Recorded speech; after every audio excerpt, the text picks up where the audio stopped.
Okay, I'm reminiscing again.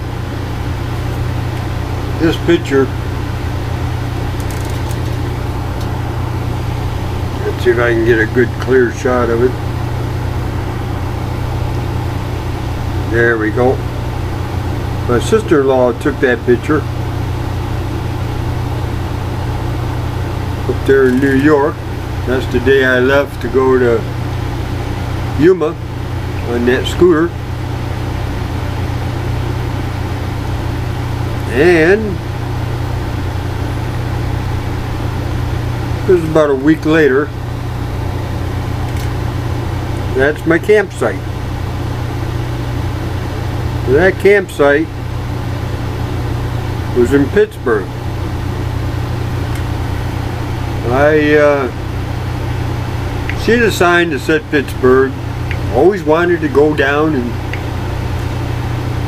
see the sights of Pittsburgh.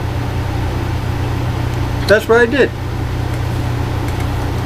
When I left New York on that scooter, I just took my time. I stopped by and said goodbye to Mom, told her what I was doing, and just left. About 5 hours into my trip, I went through a rainstorm. Everything was saturated. And instead of camping out,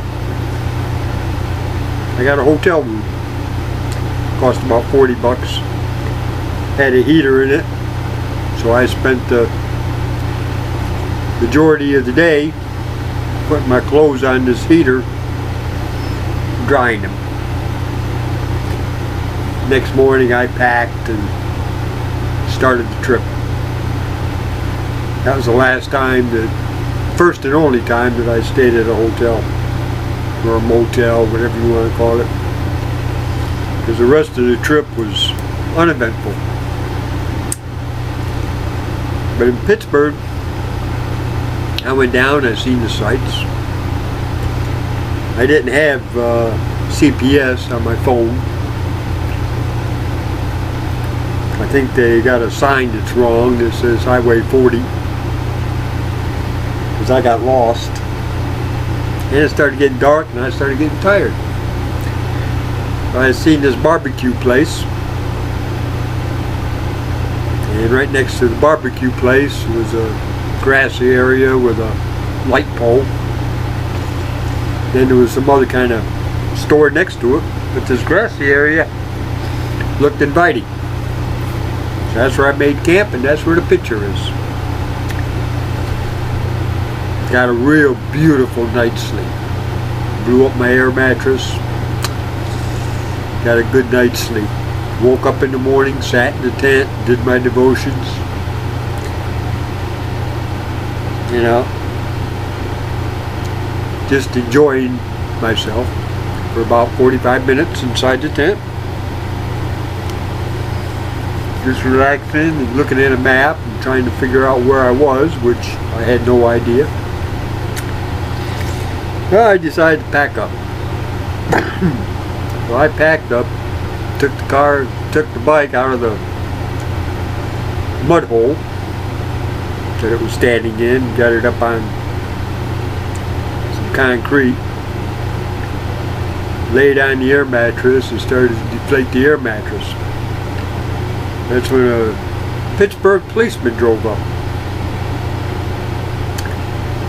Gets out of his patrol car and comes walking up to me and asked me how I slept. I said, great. Fantastic. Got about 9 hours. And we started talking. He asked me what I was doing. I told him I'm going to try to make it to Yuma on that scooter. Yeah, he started laughing. Wished me luck, but started laughing. And he wanted to know where I came from, and I told him, and I showed him the picture that Lil took, and we just spent about 20-25 minutes just talking. He never once asked me for identification. Just talked. I told him I was retarded, and enjoying retardation. And he finally got around to what he was going to tell me. He asked me if I knew where I was. And I said, yeah, I'm lost. Downtown Pittsburgh. He goes, no, do you actually know where you put your tent?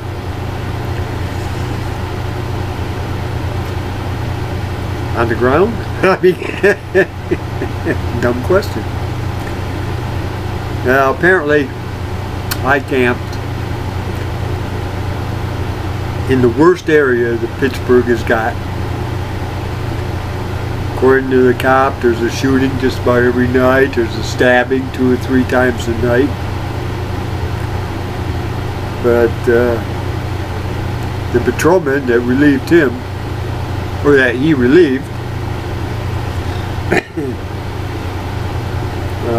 told me about you. That you were camped right underneath the light. You weren't trying to hide.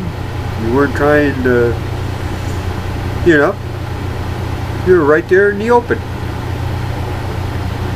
Stupid move for around this area. So the patrolman before me and me, we kind of hung around here and watched you to keep you safe. Well, I thanked them. And gave him a couple of dollars to buy a cup of coffee. Which he refused. He said, no, that's okay. And then I asked him to unloose me. Now he gave me directions. As for a place to eat, he goes, you'll have no problem finding it. It's right on the way. I was about 3 blocks away from the entrance to 40. Yeah.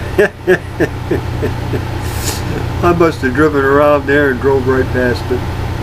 But whatever. But I had a good breakfast and continued on my way. Spent the next night basically the same thing, but this time it was inside of a park. There was a rust area back into the woods.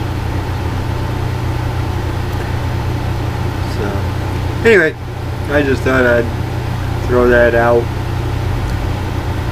There are some good cops, and there are some bad areas. The thing is, bad areas can be cleaned up.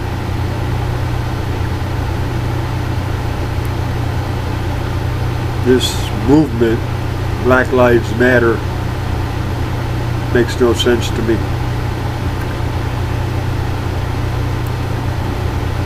White Lives Matter makes no sense to me. And unlike Hillary Clinton, life starts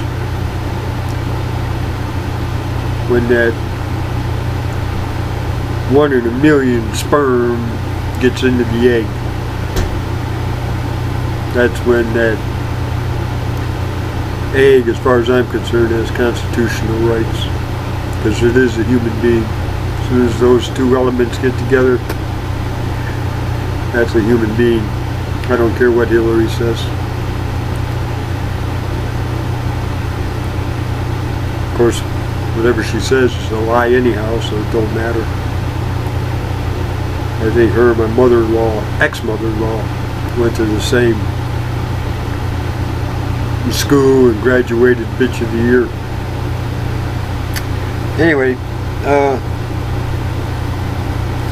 I just thought I'd throw that out for JP. And cops around here are alright. They don't really do their job, not when it deals with the homeless. But then again,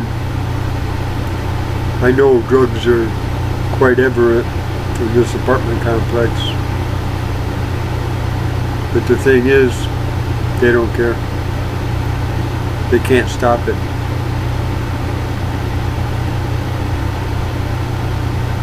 I can't put a finger on how to stop it. I had one guy come up to the door a couple weeks ago, wanting to know if I'd sell him some. I came so close to picking up my bar and hitting him with it. You know, that'd be a loose screw somewhere. Anyway, that's about it now. My devotions has kind of increased. I've got 2 dailies, one from David and one from Charles, that I do before I hit my 2 books. One book is Yearly Devotions from David Jeremiah, and the other one's the Bible. I'm reading about Gideon now in Exodus chapter 8. You know, people back then must have had faith in the unknown, more faith than what we have today. You know, I've said before, I wish I could be more like my mom, at least 1/10 of what she was. I don't think that's possible. But going back to Gideon and what he did with the fleece, and where God showed him, you know, isn't that testing God? You know, I don't know. It's written in the Bible.